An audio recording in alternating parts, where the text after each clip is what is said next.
Bonjour, vous êtes avec Ivy et je vous souhaite la bienvenue sur la première vidéo de cette nouvelle chaîne qui s'appelle Je est un autre. Vous le savez, vous le sentez, le monde sous vos yeux ne tourne pas rond et vous voulez le comprendre.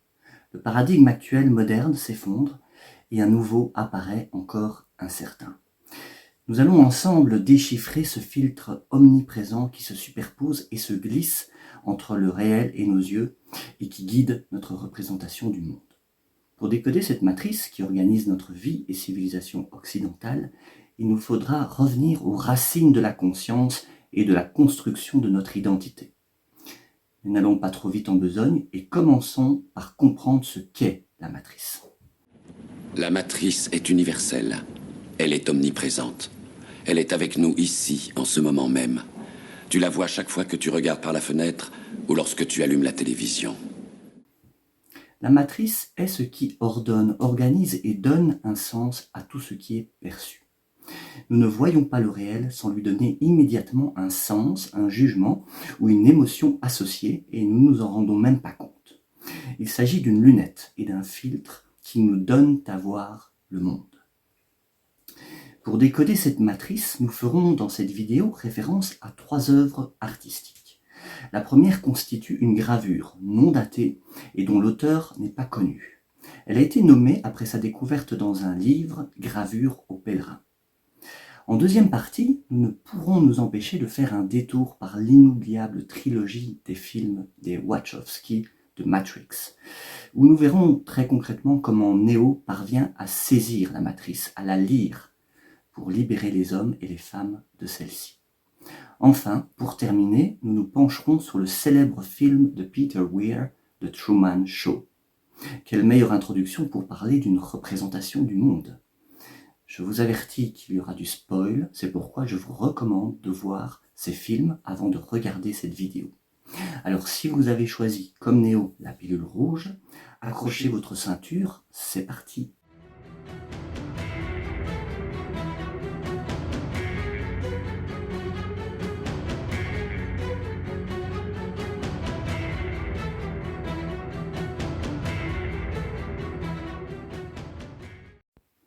Voici la gravure au pèlerin. Il s'agit de la version colorisée ultérieurement d'une œuvre dont on ne connaît ni l'auteur ni la date de création. On la découvre pour la première fois dans un ouvrage de Camille Flammarion paru en 1888, Camille Flammarion ayant été astronome et le fondateur des éditions Flammarion. En analysant l'œuvre, les spécialistes estiment qu'elle a été réalisée autour de l'année 1530, vraisemblablement en Allemagne. Cette gravure, parue dans le livre de Flammarion, lui a été attribuée un temps avant qu'une seconde publication dans un livre d'un autre auteur ne montre la même représentation, mais avec un cadrage différent. Donc avec des zones qu'on ne voit pas dans celle de Flammarion. D'autres indices suggèrent que la gravure est en réalité plus large que ce qui est montré dans les 2 ouvrages. Il y a donc des éléments cachés, probablement une représentation de Dieu à la gauche de la roue d'Ézéchiel, comme c'est habituellement le cas. La surprise de l'homme, ici en bas, que l'on nomme pèlerin en raison de son bâton, est sans doute due à la vue de Dieu et signale l'illumination du voyageur.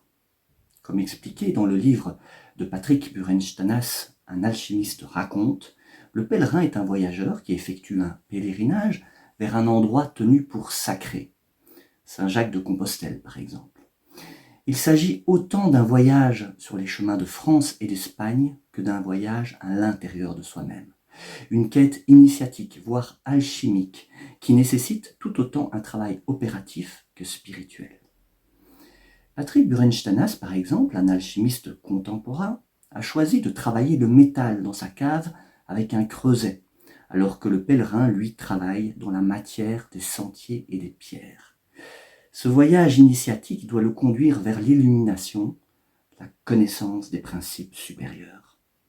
Du latin peregrinus, pèlerin a pour étymologie étranger, ou celui qui est d'un autre pays. S'il vient d'un autre monde, sa représentation de celui-ci est sans doute fort différente de celle des habitants du pays visité. Les voyages forment la jeunesse, car ils permettent de déconstruire ses propres certitudes en rencontrant celles d'un autre radicalement autre. Cette incroyable rencontre lui permet de se rencontrer lui-même et de se forger une identité non pas nouvelle, mais plus juste, plus corrélée à ce qu'il est fondamentalement. Une autre origine étymologique de pèlerin pourrait être le mot latin pilare, signifiant ôter les poils, nettoyer la peau ou peler. Comme l'oignon, le pèlerin est constitué de couches superposées que sont ses croyances, ses habitudes, ses conditionnements. Durant le long voyage, le marcheur se pèle, s'exfolie, se libère de ses certitudes et routines qui le pèsent. Comme l'explique Patrick Burenstanas dans son livre, le pèlerin, au début du voyage, et dans sa peur de l'inconnu, s'équipe d'un matériel pesant. Une trousse de secours, de nombreux vêtements de rechange et d'autres objets inutiles. Ainsi que le montre le film de Colin Serrault, Saint-Jacques-la-Mecque, où le personnage de Pierre abandonne son imposante pharmacie au bord de la route, le pèlerin allège son sac des peurs, rancœurs et autres scories inutiles. Pourquoi ai-je choisi cette gravure pour introduire le concept de paradigme ou de matrice? La gravure au pèlerin a été très probablement réalisée durant la Renaissance, période qui ressemble à mes yeux fortement à celle que nous vivons actuellement. Comme à la fin du Moyen Âge, avec l'invention de l'imprimerie, nous venons de vivre une révolution culturelle immense avec l'arrivée d'Internet. L'information est disponible partout à prix très démocratique. Cet accès quasi illimité au savoir permet la remise en question des vérités et dogmes établis, souvent par les autorités des époques en question. L'Inquisition chassait et brûlait les hérétiques qui avaient osé lire la Bible, désormais traduite et imprimée en langue vulgaire, des langues comme l'allemand et le français. En se référant aux textes sacrés, désormais accessibles, les croyants, vivant souvent dans la misère, commençaient à interroger le clergé devenu opulent grâce aux indulgences. Ces indulgences dont il n'est jamais fait mention dans la Bible accordaient une rémission partielle ou totale des péchés contre de l'argent. Le clergé et les sophistes de l'époque répondaient aux interrogations légitimes des croyants en leur disant qu'ils ne devaient pas lire des écrits sacrés par eux-mêmes car ils n'avaient pas les bases théologiques pour les interpréter et qu'ils devaient laisser ce travail aux spécialistes.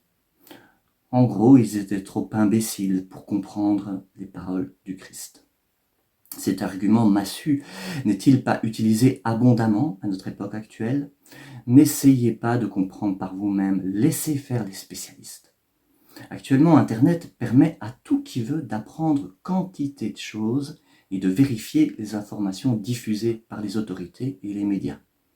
Ceux-ci ne chassent désormais plus les hérétiques, mais les auteurs de fake news.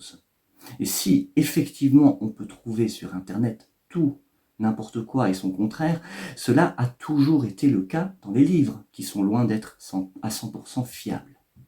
Dans mes livres d'histoire, quand j'étais jeune écolier, j'apprenais que les colonies étaient mises en place pour le bienfait des peuples africains et pour les sortir de la sauvagerie. Il s'agissait de fake news. Et c'est la même chose pour les charlatans, il y en a toujours eu. Et si l'on me répond qu'avec Internet, les fausses comme les vraies informations sont diffusées à une vitesse fulgurante et exponentielle et représentent un danger pour la société, je réponds qu'à la Renaissance, le livre imprimé chez tout un chacun représentait aussi une déferlante considérée comme incontrôlable et surtout un danger pour la société de l'époque qui était également en train de s'effondrer. Les autorités de l'époque, souvent ecclésiastiques, voyaient d'un mauvais œil la diffusion des nouvelles idées, la découverte de continents nouveaux, l'adhésion toujours plus grande à l'héliocentrisme face au géocentrisme, la relecture des textes antiques, l'effervescence artistique et intellectuelle et la réforme face à l'Église catholique entraînent la fin d'une dizaine de siècles de Moyen-Âge. Celui-ci se caractérisait par un système politique féodal, c'est-à-dire fortement décentralisé, une économie agraire, c'est-à-dire basée presque exclusivement sur l'agriculture, et une pratique dogmatique du culte catholique. Les idées nouvelles ouvraient un nouveau paradigme, une nouvelle matrice, autrement dit une nouvelle ère qui deviendra la modernité. Celle-ci va radicalement changer la société avec des systèmes politiques progressivement plus centralisés, avec le développement des États-nations, Des économies qui s'industrialisent avec par exemple l'arsenal de Venise comme proto-usine, et une pratique religieuse et intellectuelle plus ouverte avec la réforme protestante.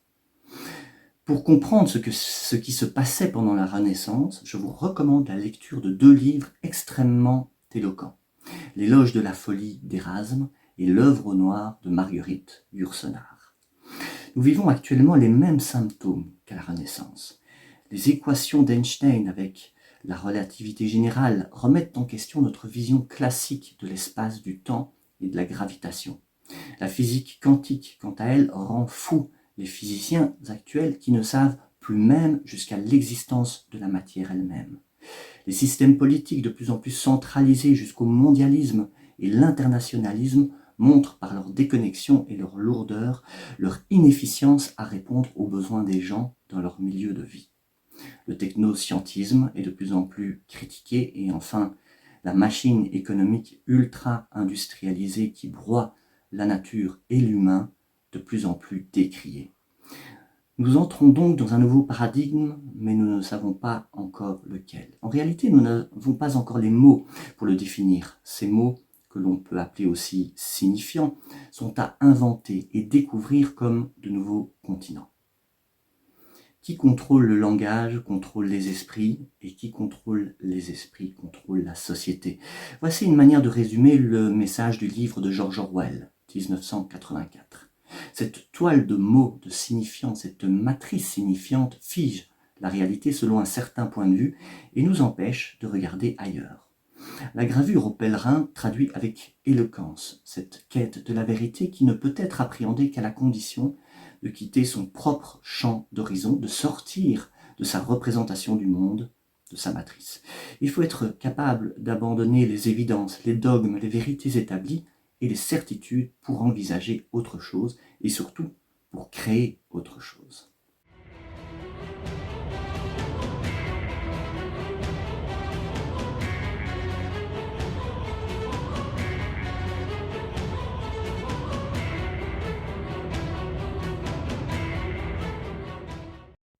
Film culte écrit et réalisé par les Wachowski, sorti en 1999 de Matrix, nous raconte l'histoire de Thomas Henderson, mieux connu sur le net sous le nom de Neo.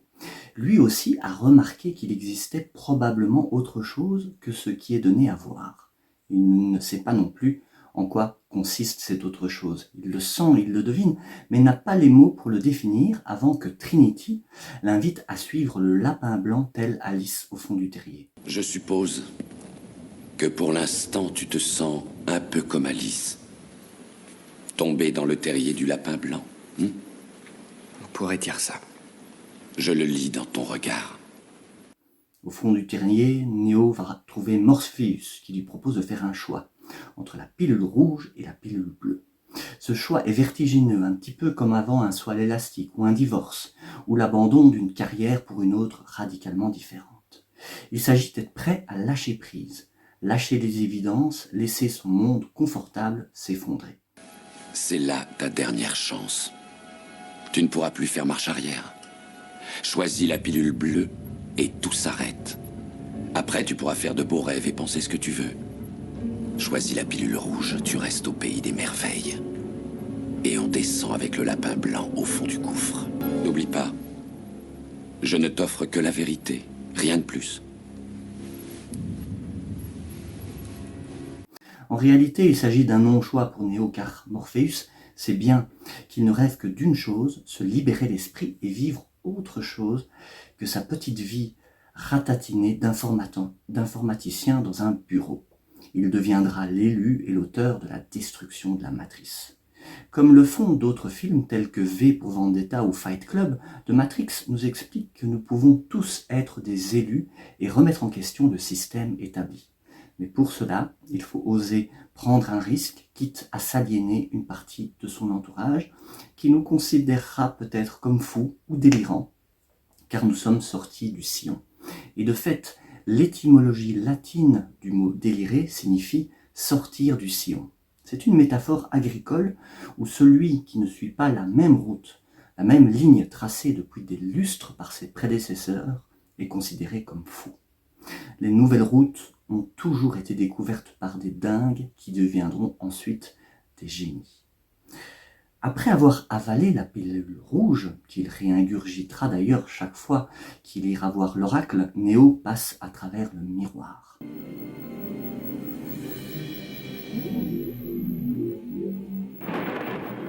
What if you were unable to wake from that dream? This can't be. Be what? Be real?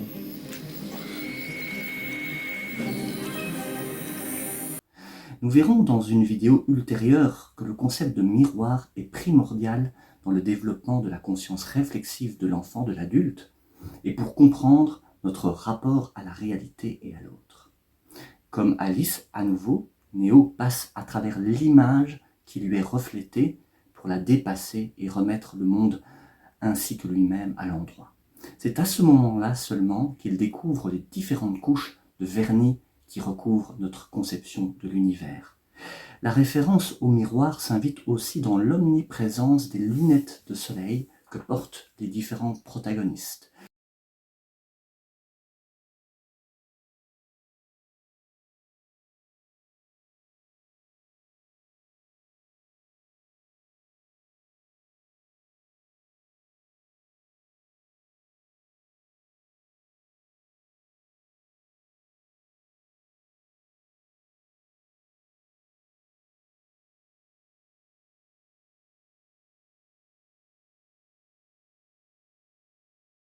Smith et les autres agents se reflètent dans les lunettes des trois héros, et inversement, montrant par là le lien puissant qui les relie dans une opposition de façade bien contre mal.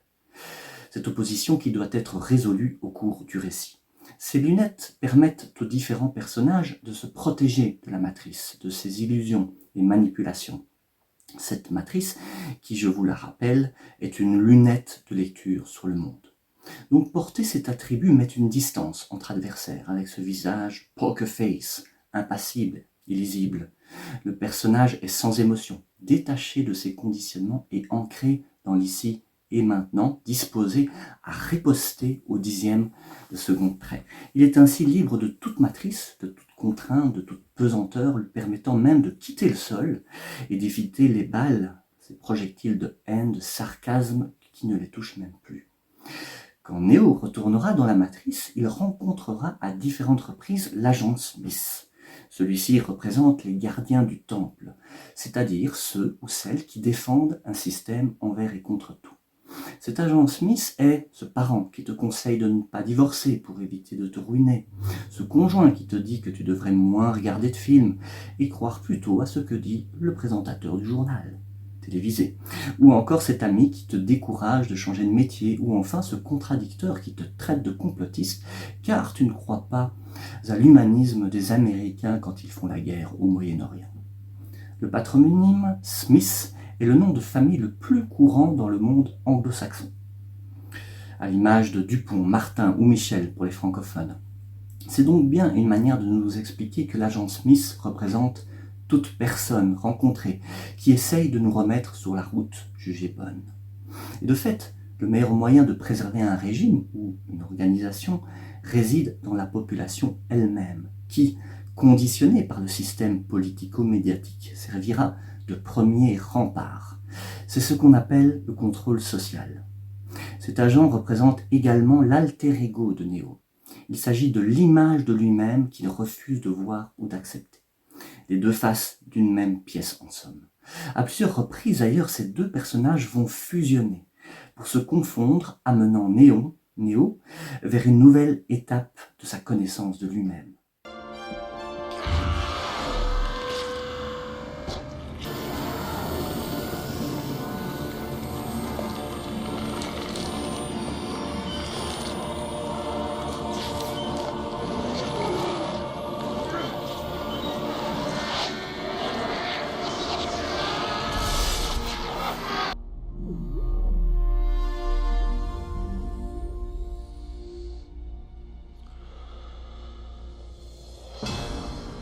Au fur et à mesure de ces plongeons, l'un dans l'autre, Néo appréhende cette partie de lui-même qu'il ignorait en abandonnant ses doutes sur l'existence de la matrice et sa capacité à la transformer. Vous me demanderez légitimement ce que représente alors l'agent Smith, le prochain qui nous rappelle à l'ordre, ou cette partie de nous inconnue. Si cette chaîne s'appelle « Je est un autre », ce n'est pas pour rien, nous verrons en suivant le fil rouge des différentes et prochaines vidéos que l'autre est indissociablement lié à soi et à l'image que nous nous faisons de nous-mêmes. Abordons maintenant la question de la Sainte Trinité dont la référence est explicite dans le film. Néo est l'élu, le Messie, le sauveur de l'humanité. Jésus le Fils, en d'autres mots. Morpheus, quant à lui, est ce Dieu qui envoie son Fils spirituel sauver les femmes et les hommes. Selon certaines interprétations, Morpheus se rapporterait à Morphée, dieu des rêves dans la mythologie grecque, qui infuse des rêves parfois prophétiques chez les humains. Pour ma part, j'y vois aussi une référence à la locution grecque morphée qui signifie forme. Morpheus est donc celui qui donne forme à l'univers et qui représente donc Dieu. Enfin, le troisième terme de cette Sainte Trinité est évidemment Trinity, la bien nommée, qui représente le Saint-Esprit, ce souffle divin qui réchauffe les cœurs de l'amour de Dieu. La relation d'amour entre Néo et Trinity va les sauver tous les deux. Cet amour est le lien de plus en plus solide qui se construit pour unir Néo à Dieu. Néo dont le nom est l'anagramme de One, donc un, et un est cette essence divine unique dans les traditions chrétiennes qui existent en trois personnes distinctes mais coégales et coéternelles. Enfin, terminons cette courte et très certainement très incomplète analyse de la trilogie par une précision importante. Si les scénaristes, pour des besoins narratifs évidents, font littéralement sortir Néo de la matrice, aussi bien avec son corps que son esprit, les spectateurs que nous sommes ne devons pas emprunter la même voie extractive avec le débranchement de dizaines de câblages sur notre corps. Ces câblages représentent en fait les différents conditionnements qui nous maintiennent dans nos habitudes. En réalité, nous ne devons pas sortir de la matrice, mais simplement arriver à la voir et la lire comme le fait Néo à la fin du premier épisode. Nous ne pouvons pas quitter la matrice, ce qui équivaudrait à une sortie du langage partagé. Nous deviendrions alors soit littéralement fous, c'est-à-dire souffrant d'autisme profond ou de schizophrénie, soit ermites dans un isolement total. Il s'agit plutôt de voir, de lire cet ensemble de conditionnements omniprésents pour la transcender, se transcender, et surtout là et se transformer.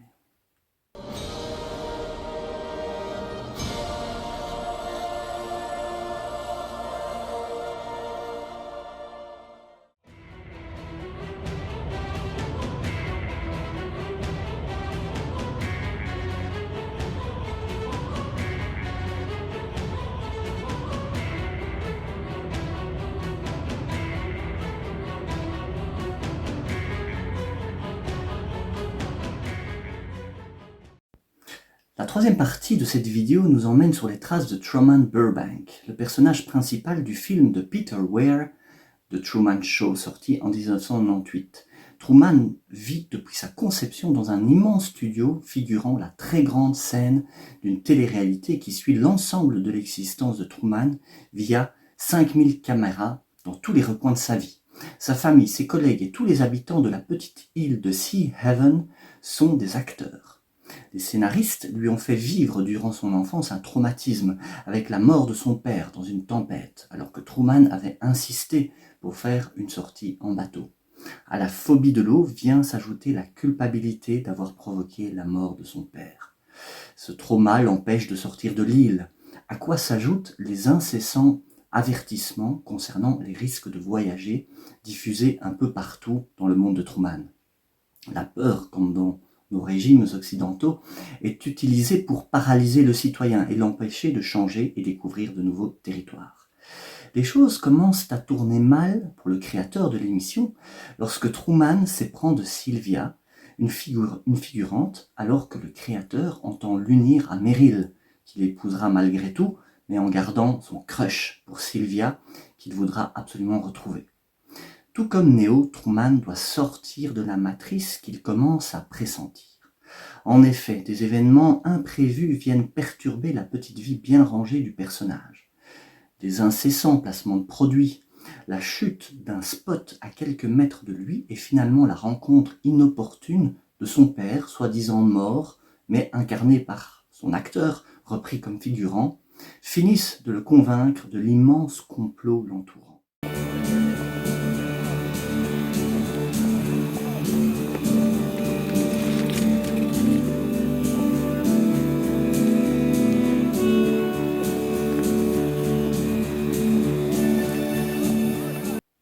Si j'ai choisi cette œuvre filmographique pour évoquer la Matrice, c'est qu'elle présente de nombreuses similarités avec le film de Matrix.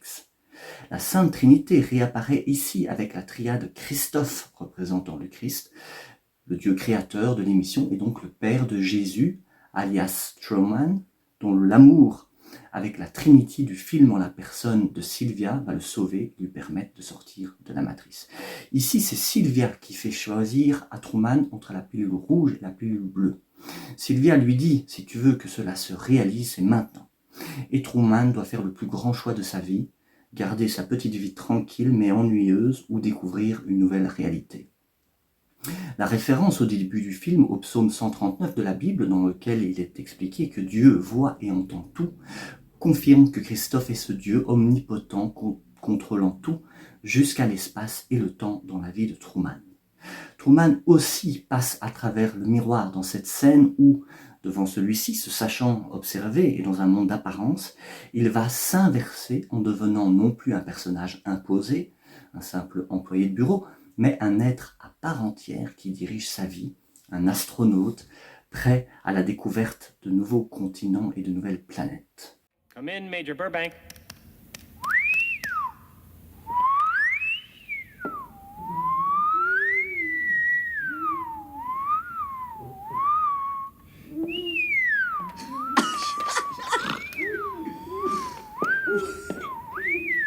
He's back to his old self. Oh my god.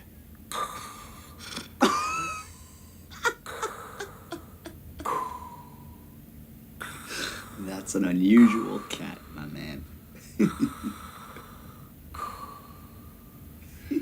I hereby proclaim this planet Trumania of the Burbank Galaxy. Dans une autre scène mémorable, Truman interrompt la circulation en ordonnant aux bus et voitures de s'arrêter. Pour la première fois, il ose sortir du scénario écrit à l'avance en réalisant des choses imprévues, comme un fou, un délirant, quelqu'un qui sort du sillon.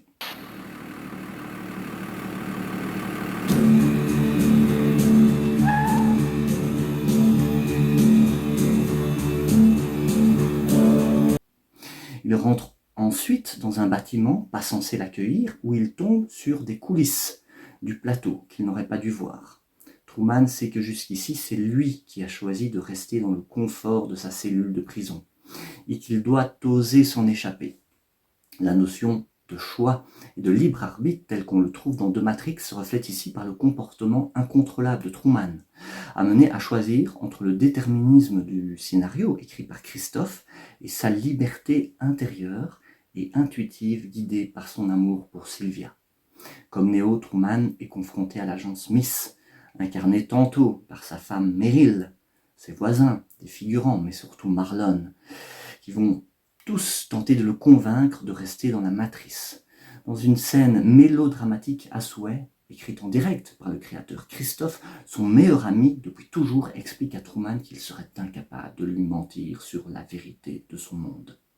Ce comble d'hypocrisie n'empêche pas Truman d'organiser sa fuite. Grâce à l'amour qu'il a pour Sylvia, il ose se débrancher de tous les câbles de conditionnement, comme Neo, notamment celui de sa phobie de l'eau. Il prend seul le gouvernail d'un voilier, excusez du peu, pour traverser la mer qui sépare l'île de Sea Haven du continent. Malgré les tempêtes provoquées sur son chemin, Truman survit et arrive enfin aux limites de l'immense studio visible depuis l'espace.